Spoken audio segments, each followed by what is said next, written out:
USCHO.com. This is the USCHO Weekend Review podcast from U.S. College Hockey Online at USCHO.com. A look at this weekend in college hockey and a review of the top news of the week.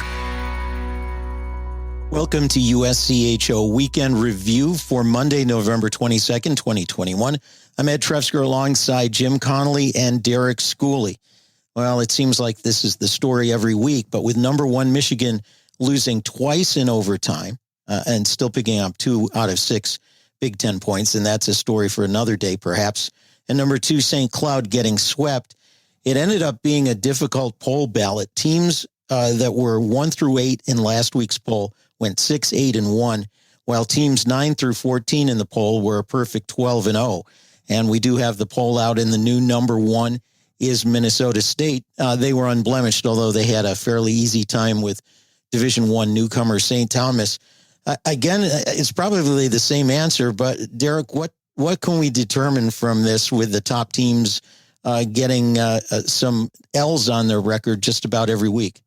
You know, I think what you see is really kind of what we've talked about ever since Jimmy put the hex on Michigan and said they were going to go undefeated. I really think the parity in college hockey is still there, and you're going to see this every week, and you're going to see a jockeying of teams going from, first to fourth, and teams, like you said, that are in the 11 through 20 range, beating higher teams and making a jump, and then having a weekend where a setback. We talked about Penn State a couple weeks ago, and after we talked about them, they lost 4 in a row.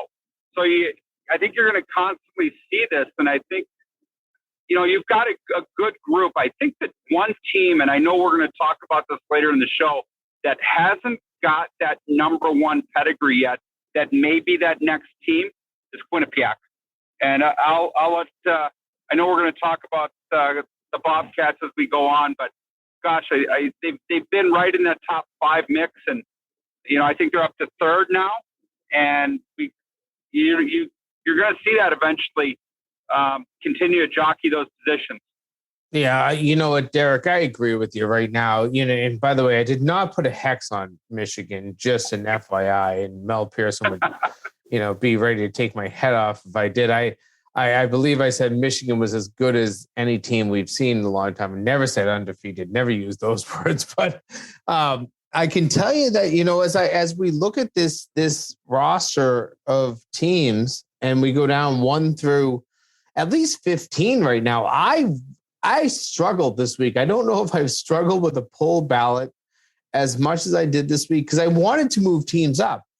I wanted to move, obviously Notre Dame up. That made sense. I wanted to move Western Michigan up. That made sense. And I gave Western a 7. I gave Notre Dame the 9. And at the same time, I didn't want to penalize Omaha for only sweeping Alaska up there. So I had to put all 3 of them, 7, 8, 9 on my ballot. But that also meant moving down some teams that weren't that bad. UMass lost to UNH.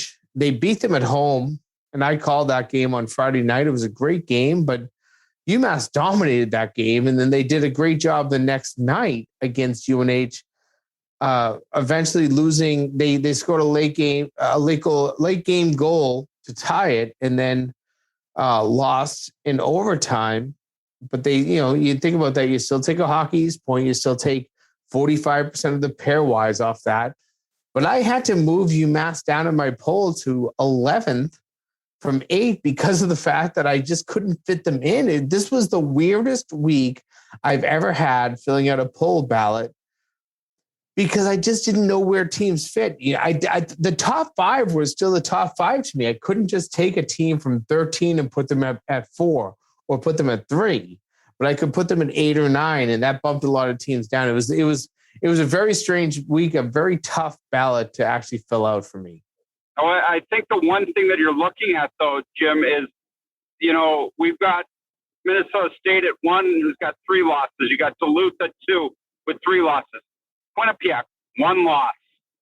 Cornell, 1 loss. When are we going to start the Ivy League starting to get, when they start playing some more games, they're going to start looking like they've got a little bit more sample size now than other teams as well. And like I said, we're going to talk about the ECAC a little bit more in depth, but those teams deserve that credit with one loss for each of them.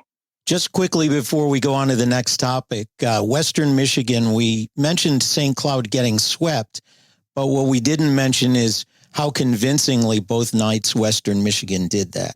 Well, I talked to somebody who was at the Western Michigan game and said that Western Michigan was by far the better team. And I think we talked about the juggernaut schedule that St. Cloud was going to have. And I think Brett Larson wanted to go 4-2. I think you said, Jimmy, in that 6-game stretch. Well, now he's found himself 1-3. And this is a tough schedule. And I think you also might have saw a little bit coming out Ethan Frank there with a hat trick on the weekend on the one game. And so I don't know. It's an interesting Dr. Jekyll, Mr. Hyde team in Western. And I would have thought that they would have got a little bit higher in the rankings after such a convincing sweep. It's hard to move up like Jim described, and they did go from 13 to 7. But let's take a look at the ECAC. Cornell is 7-1. Is this really a top team is the question. 2 of the wins were overtime wins versus Alaska in the only non-conference games they've had. They've beaten Princeton, Dartmouth, Union, RPI, Yale, and Brown in the ECAC and lost to Harvard. Is it too early to tell about Cornell, or are they going to be a legitimate contender for the top of that league? Well, I don't know, because I haven't had a chance to watch many ECAC games. Certainly haven't had a chance to watch Cornell, but where did the offense come from? I mean, Mike Schaefer is completely going against everything that he's, known about for everything, the tight checking, stifle your creativity per se, which is completely false, but now they're putting up double digits. I mean, and then just continuing to roll over teams. So are they for real? I think we're going to find out as we get a bigger sample size, but we're getting pretty close. 7-1 looks pretty good, even though some of it's the dreaded 55-45 pairwise. So I'll give you the 7-1 right now, and I'm not trying to overshadow what we're about to talk about next, but Harvard was 4-0, and I was sold on them. 6 goals a game, Harvard. And then they go 0-2-1 in their next 3 games. And sorry, Ed, I just took your next bullet point. But, the reality is I can't give Cornell too much yet. And I like Cornell. I think that they still have, you still have a great coach, and you know that he still will have good players. Mike Schaefer always seems to have some decent players, great assistants there. But how do you classify what 7-1 is right now? I looked at this weekend and the fact that they had to go to overtime against Brown and, only get your 55-45, they got their point, 2-1 in the ECAC. Yeah, that's pretty good. I'm not sure Yale is much. I'm down on Yale right now. I just don't know that there's much there. I don't know where Cornell is, and I think they're good, and I think they might be a tournament team, no doubt. But I just don't know that at 7-1, I'm ready to anoint them much more than midway in my ballot. That's where I struggled this week. Well, let's take a look at Quinnipiac and Clarkson. They met on Friday night, a tie and then a shootout. Are those the 2 teams that we can look to see rise to the top in the ECAC? Quinnipiac, we already talked about how good they are and maybe worthy of a number 1, and they did get some first place votes. Clarkson at 7-4-2. We talked to Casey Jones last weekend. He's pretty high on his team. Are those the top 2 right now in the ECAC? And you got Cornell, and I still think that Jimmy's Harvard team is going to be there eventually. He was ready to anoint him up there, but I think they will be eventually. But Quinnipiac's been consistent from day one. You're talking about I believe their one loss was they didn't advance to the finals of the icebreaker because of the shootout. But you just continue. They just week after week after week, they beat teams that we talked about an important weekend against Arizona State. They passed that with flying colors. You go to this week with a shootout with Clarkson, who's in the top 20. But I think the one thing when you're looking at Clarkson is I think people wrote them off a little bit with their start. They were picked up high, and people were questioning them a little bit with, losing to St. Lawrence, and then, they split with Fairbanks, and then tying Canisius. And, go through the whole thing. I think people wrote them off a little bit, and then next thing you know, you hear they're 7-4-2. So are they where they need to be? Probably not, but will they get there? I think you're on the right track with those two teams being right now the cream of the ECAC. Yeah, Quinnipiac's loss was to North Dakota. That's the one that actually goes down as a loss. The shootout loss and the icebreaker was a tie. I think that they're probably the most solid team. I think I had them number 2 in my ballot this week. I had Minnesota State, wanted them to. And it was a tough decision. I didn't know where to go either way. That being said, you go back to Clarkson. I don't have a problem with Clarkson's losses. They lost to Michigan Tech. Maybe you want to call that one back a little bit. The one that kind of maybe bugs me is the OT loss to Union. And then obviously the RPI lost the next night. But I think RPI is going to be a better team than people give it credit for. And then the tie, obviously, the other night against Quinnipiac, that's a good tie on the road. You're talking about a really tough team in a very difficult building to play. And I believe they lost the shootout, and it doesn't feel good when you walk away from that. But I think that's a pretty good weekend to go down and take 4 or 6 points against Quinnipiac and Princeton. That Princeton game is not going to be an easy one the next night because you have a lot of travel after that early game against Quinnipiac. But I think this Clarkson team might be the second best team in the ECAC right now. But this is maybe the toughest league for me, and I guess it always should be because of the Ivies and just their late start. I really wish the Ivies would get on the same calendar as the rest of college hockey because it really does screw things up for a lot of what we do. But I think that this Ivy League, this ECAC conference right now, Quinnipiac, Clarkson, those teams feel like they are established. And then there's some maybes. And I think that Cornell goes in that. Well, let me leave you with some numbers for Quinnipiac. These are some pretty gaudy numbers behind the numbers. They're outscoring opponents 3.3 to 1.4 goals per game, outshooting them 36 to 18. And at the faceoff dot, 58.6% win percentage. Those are all terrific numbers, and that suggests a lot of success going forward. It has to be Mike Corbett. Look at this. He works a year for me, and next thing you know, he's taken Quinnipiac to new heights. I got to look at his former boss too, I guess. And not Frank Territory, me. Yes, I know. You're the most recent one. You've had the most influence. Let's turn to a weekend series that was what probably everyone expected, a split between Minnesota, Duluth, and North Dakota. 60 penalty minutes over 2 games and a major penalty on each team in the series. 4-1 win for Duluth on Friday with an empty net goal. North Dakota on Saturday, a 2-1 win. Heavyweight battle, a terrific one, and 2 teams that could very well be in the mix right up to the last weekend of the season. Are we back to the old WCHA? You're going to tell me there's a couple fights in that game too? That's what we've come to expect of those rivalries and those type of series. And I think to see them split is not surprising. The weird thing is we pumped Western's tires pretty high, 3-3 in a very difficult conference. You got North Dakota, Denver, Duluth, Western, Omaha, all in the top 12. That's 6 of their teams right there in the top 12. And I think that's when we talk about how difficult it's going to be to come up with a top rankings. Because look at these teams. You're talking of the top 12, 6 of them are in the same conference.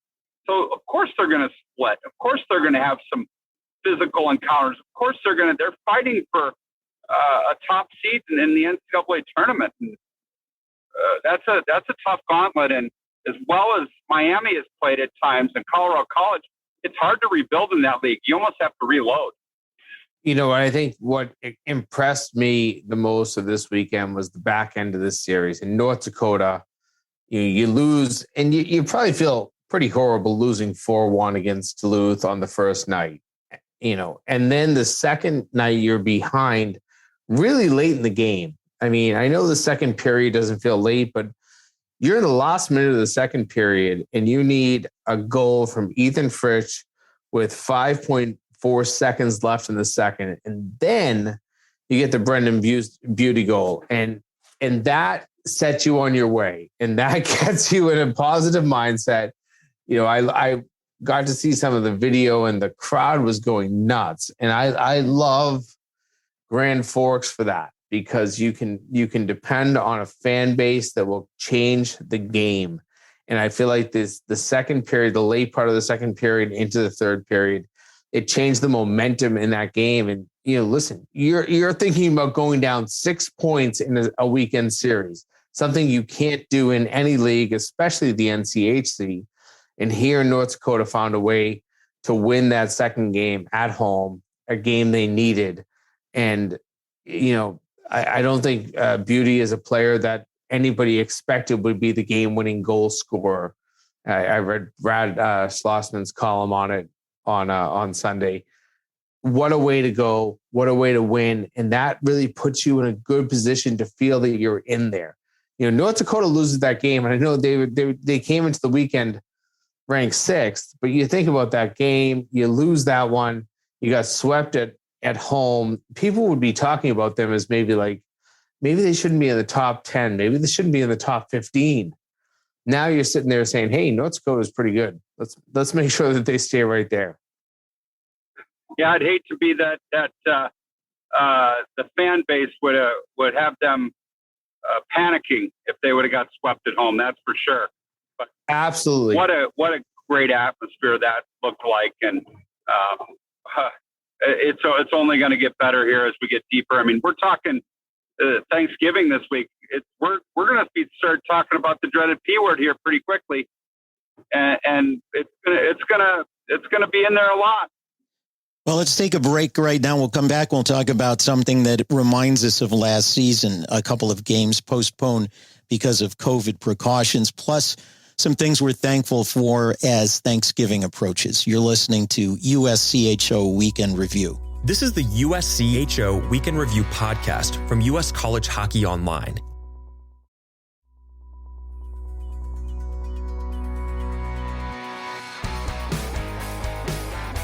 Welcome back to USCHO Weekend Review for Monday, November 22nd. I'm Ed Trefzger alongside Jim Connelly and Derek Schooley. We got news this afternoon just before we started recording that Boston College had to cancel a trip to Notre Dame on Friday and a home game against Harvard on Tuesday due to, as we heard a lot last year, an abundance of precaution, COVID exposure or something, not specifically told, but that a pair of games will be postponed and hopefully rescheduled.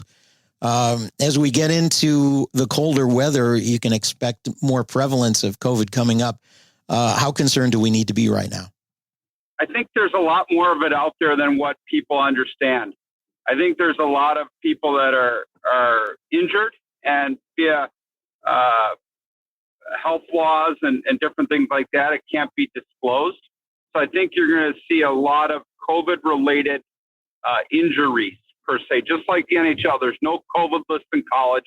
You're talking in some cases about kids under 21 and even 18 on some of them. So you're not going to see a lot of it announced. I think you're going to see some teams, sometimes you go, wow, I didn't know that kid was injured, and he's going to miss 2 weeks. You're going to miss 4 games. And then there's the return to play policy, too, that still didn't go away. We don't have the same one that the NHL does. So you can't come off of COVID, and some schools are different than others. So you're going to see some people that are just not playing, and then the rest of the team got tested. Everybody was okay, and it's happening. I know it's happening. I just was at a tournament this weekend with my son, and I know it's happening with some teams that are playing without some of their best guys. And I'm not going to tell you the teams or who the guys are, but because that's not my business, but it is happening. You just hope that it's not a large scale like you're dealing with potentially here with Harvard, because if it is a large scale, and I don't know if it is or not, that would be the only reason to cancel a game if it being more than a couple guys, because it is happening with one or two guys on some teams right now. Yeah, this is a major concern of mine now, Ed and Derek, because, I sat around Talk East last year where, I think Steve Metcalf did the best he could as a commissioner and had to literally every Monday morning, they started on Thursday the week before, but every Monday morning they would actually kind of develop the schedule for the week. I don't want to see that again. I don't think anybody wants to see that again, where you don't know what teams are playing hockey. You don't know what teams are going to be somewhat healthy and not healthy. The fact that it's happening in Hockey East now with Boston College is scary. But I would think in the vaccine world, the fact that, most of these schools require players to be vaccinated. I know that cases will happen. I don't know how testing goes right now at every school. I think every school has their own testing program. So, if you're fully vaccinated, are you testing 3 times a week, twice a week, once a week? I don't know the answer to that question because that has never really been clarified school to school, league to league. I don't know if there's any actual league protocols that actually dictate any of that. I know unvaccinated players usually are testing more based on the professional sports, but I don't even know how that goes. It's kind of a cavalier world in my opinion right now. And that's not trying to be negative about the whole situation, but, vaccinated versus non-vaccinated is an issue. And we see it in pro sports.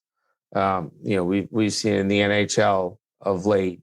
I'm sorry, the NFL. The NHL has actually been one of the best leagues.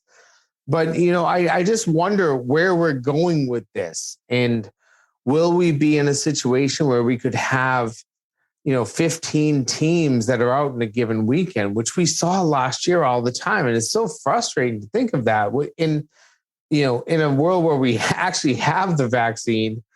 You still have to actually be socially responsible. You want to be in a world that you don't get the virus, even if you're vaccinated.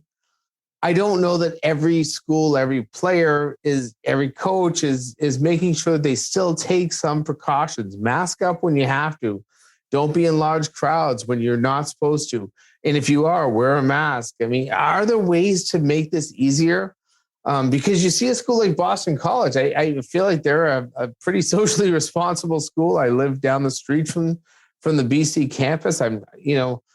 I've never felt like that was a place that there is a lack of responsibility. I just worry that we could get back into that world where you might have 15 out of the 60 programs in a bad place. That doesn't make sense to me. I want to make a statement that I'm not arguing against precautions because precautions need to be taken. My question is whether precautions are effective or whether the virus is going to do what the virus is going to do. We may be in that situation and all the precautions we take can't prevent what's happening. And I don't know, like you said, last year, every school has a different policy.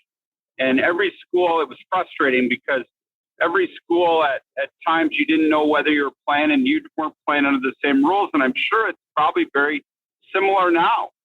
And I think they've even went to the point where if teams, some leagues, I believe, have some rules written in. If you can't play, it may be considered a forfeit under some certain scenarios.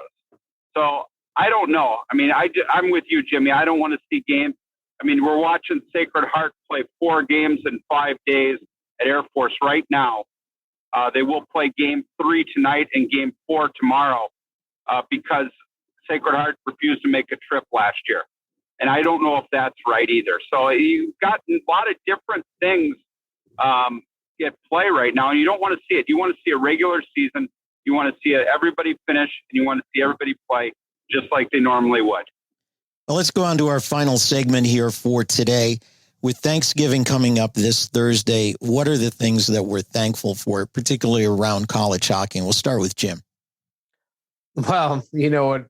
Before that last little topic we had to throw in, my thankful point was that I love fans back, and last year was the most challenging year, and I'll still never forget the first game I called. I think it was at UMass Lowell, and I don't remember the opponent, but when the puck, it was a home goal. UMass Lowell scored the first goal of the game. It went in the net, and there was no sound. And I've never, ever, as a broadcaster, been in a position where there was just nothing, especially for the home team. But I mean, nothing. Even the visiting team usually have, 100 to 200 fans there that can kind of make some noise. There was nothing. And all you could hear was some stick taps on the board. It felt like I was watching shinny hockey on a Wednesday night in Saugus, Massachusetts, where there was, two teams of drunken beer league players. And I didn't understand what I was actually watching. So, the last 2 weekends I've had the chance to be at UMass twice, UNH, UMass Lowell. And I think the average attendance on those 4 games was over 5,000 fans. And that's fantastic to me. The fans make this game. Whether you like the chants or the bad sounds or whatever you hear if you're a player, it doesn't matter to me. The fans make this game. And to have them back in the stands, that's special. So I'm very thankful to be in an atmosphere where I think that there is something special created by fans. And to go off what you just said, Jimmy, I went to that Michigan-Wisconsin game, and I hadn't seen a game this year. And the band and the fans and the chants, and it does. You're right. It does make the experience, and it makes college hockey. That's what college hockey is. So obviously, you got to take the easy one because you got to go first. So I completely. I was going to say very similar, but I'm thankful for the support that has been shown to Robert Morris University and to our program.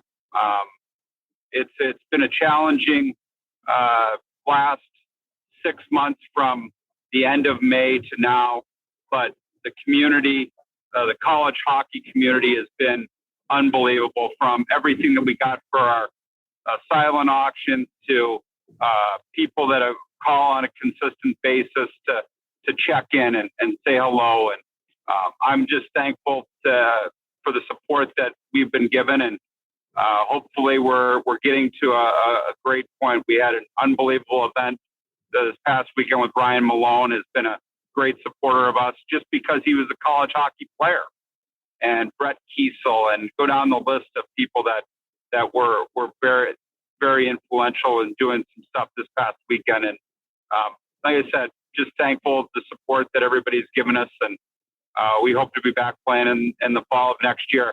I'm also thankful to be spending every weekend with you guys as well.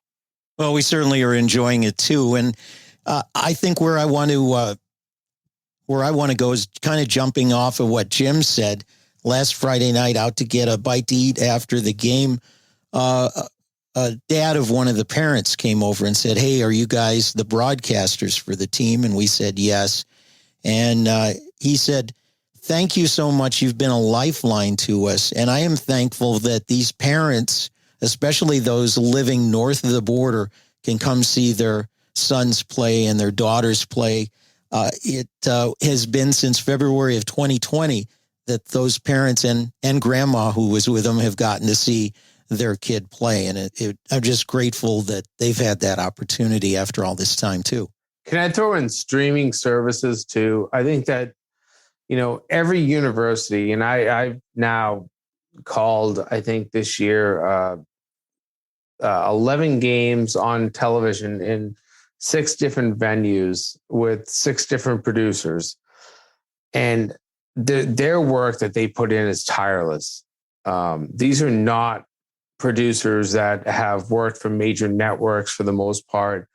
They're mostly people, young kids that are getting thrown into television production in a very challenging environment. And they need to produce a good product that fans want to watch, but also that the parents, as Ed just pointed out, we kind of forget that the parents want to watch these broadcasts no matter where they are in the world. And, I know Hockey East, the league I cover the most, has made all of the broadcasts free, which I think is phenomenal. And I think that is something that, really shows the empathy for the league to the parents and families of the players to say, hey, here's your chance to watch your kid play for free.